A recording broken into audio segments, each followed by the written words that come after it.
Hey, it's Mia Jetski, and today we are talking about The Legend of Zelda Lost Media. Now, before I start, I will ask you to please like and sub. It really helps out the channel a lot. We just hit 62 subscribers, so let's go with that. Also, I have noticed there's not a lot of Lost Media videos based around The Legend of Zelda solely, so I thought it would be fun if I took a crack at it myself. Put my money where my mouth is. That's pretty much all I got to say for the intro of this video. Let's hop right into it. So the first Lost Media topic we are talking about today is a canceled game from Retro Studios. If you don't know who Retro Studios is, they are most popular for their Metroid Prime series. They did 1, 2, and 3. I don't know if they're doing the newest one. Maybe, maybe not. Who knows? They came up with a pitch in the early 2000s for a Zelda game based on the DS. And the idea was it would be a role-playing RPG kind of game, more tactical based, however, which was not super popular at the time, but a couple years after this pitch, it would become more popular. The name of the game in question is Hyrule Heroes. Now, if you don't want any spoilers, I suggest tuning out this bit. But the idea was that it would follow a young boy collecting pages of an evil book, which housed Ganon, apparently, and each page he'd collect, you'd get to play through the RPG style of the game. However, you would actually get to play as this boy in which is essentially just a standard Legend of Zelda game, however, without all the dungeons and combat and stuff. It sounds really interesting, and from what I've seen from the concept art, it's super cool. However, Nintendo just didn't show any interest in it, as they wanted a Wii exclusive Zelda game, and didn't really care about the DS at the time. Plus, they also had, I believe it was Four Swords Anniversary Edition, which I actually will talk about later on in the video, so it wasn't really their main priority at the time. They ended up just pushing for Skyward Sword, which was in-house and they had way more control over, which is kind of sad. I really would have liked to see something like this, especially when you realize it wasn't even meant to be a flagship title or anything, and it wasn't supposed to rival Skyward Sword. It was supposed to just, release alongside it on the DS. It is pretty sad. However, what is a funny thing is if this game had released on schedule, it would have beaten Final Fantasy back to the tactical market. So essentially, Nintendo would have actually beat Final Fantasy at their own game. Unfortunately, they decided not to pick it up, though. That's pretty much all I got to say for Hyrule Heroes. It is a really interesting concept, and it is pretty sad that it never got picked up.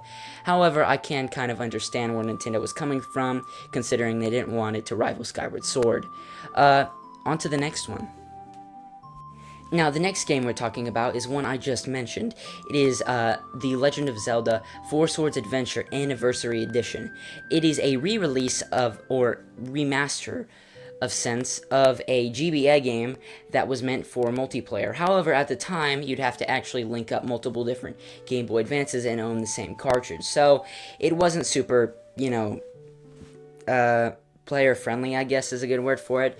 However, with the re-release on the DS, or remaster, however you want to look at it, it was completely internet-capable, so you didn't have to have any link cables or anything like that, and only one player had to actually own the game. So, it was a pretty good deal.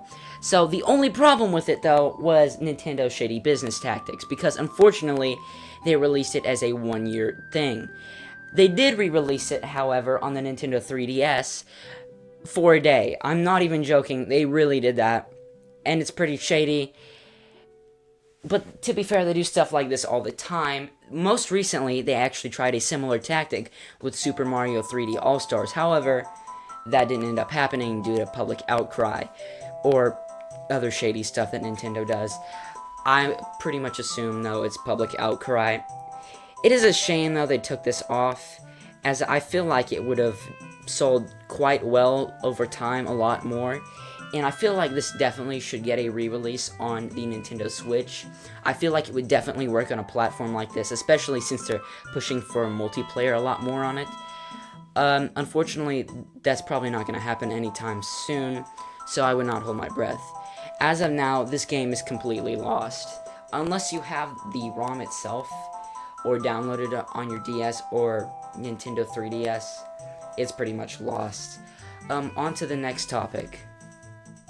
The next topic we are talking about is another Retro Studios game. It is actually a spin-off, actually meant for the Wii around the same time, a little after they pitched Hyrule Heroes. Now, this was actually a spin-off about Sheik of all characters, and it was actually supposed to be somewhat dark and gritty. However, Nintendo didn't seem very interested in it, and this one I agree with a lot more, because honestly, from what I've seen of it, it really doesn't feel like a Legend of Zelda game. Honestly, it feels like a quite generic Xbox 360 title. It really doesn't deserve the Legend of Zelda title at all, and it just does not fit along with any of the catalog. So I actually kind of agree with the idea that this deserved not to be picked up. It is kind of cool though at the same time. I know I can kind of understand why people, would want a spin-off about Sheik in this style. It is kind of cool, and it is interesting, and it also gives a lot more context to what happened in between Ocarina of Time, when Link was asleep for like 15 years or whatever. I don't remember the whole plot of Ocarina of Time. Cut me some slack, people. Yeah, I don't really know, and I completely agree with the idea it not deserving to get picked up. That's honestly pretty much all I got to say on this one. On to the next one. The last topic we are talking about is maybe the most infamous topic when it comes to Zelda Lost Media. I mean, even considering Nintendo Lost Media, this is probably some of the most infamous stuff they've ever done.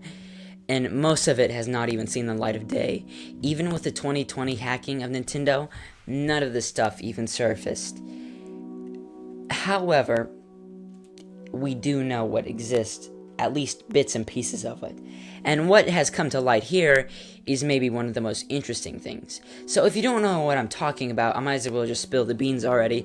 In 1995, Nintendo released an add-on for their Nintendo Famicom. Now this is actually one of the first examples of DLC, and most of it, if not all of it, is completely lost. Most of it has not come to surface or light, and a lot of it is considerably lost. However, I'm talking about one specific thing today. So, sometime around when it was released, Nintendo decided to create a pseudo-sequel to A Link to the Past, and it's pretty much completely lost. Unless Nintendo themselves releases this is never coming to light, like ever.